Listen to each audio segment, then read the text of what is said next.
identifying targets. So targets tell us how much change is expected and in what direction. So your target values are set at a particular period. So your outputs should be achieved, your targets for your output should be achieved towards or at the end of your intervention. Because once the implemented partner's finished, they're not going to be giving you any more outputs, that's for sure, unless you give them more money. Yeah.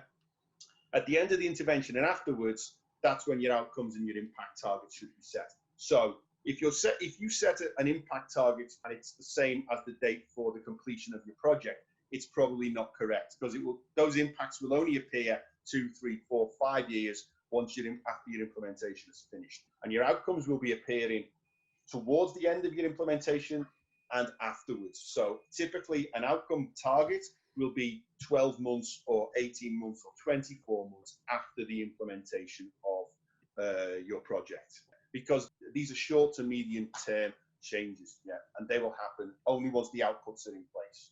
Okay. Yeah, and when you're setting your targets, you look at past trends, you look at your risks and assumptions and say, is this target feasible? Are there risks there that could stop us from achieving these targets? Yeah, and you look at your baseline as well. It's like, I say, this is where we are now. What can we realistically expect to achieve by the end of the project or 2 years after the end of the project?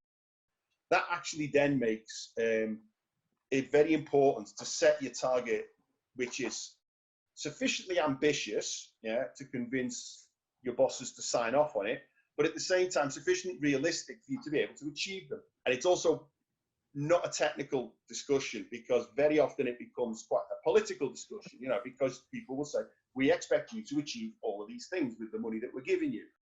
And typically the beneficiary or whoever it is, the partner organization, would say, we're not sure that's reasonable, maybe we want it lower.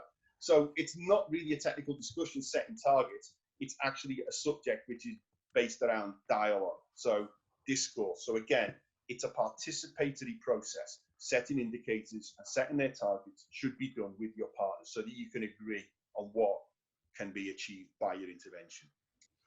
Just one final point is about the final button is the use of intermediate targets. Set milestones, especially for outcomes and impact, because these processes can take time. And you know, if you just set a target value of whatever it is in 2025, that means you've got to wait 5 years to actually find out whether you've achieved that target value. So it makes sense at least halfway through. So like set a milestone, which is like, I don't know, whatever it is, half of the target value for like 2022 or 23, because then you can go and check to see whether we are moving generally in the direction we expect to achieve this outcome or this impact.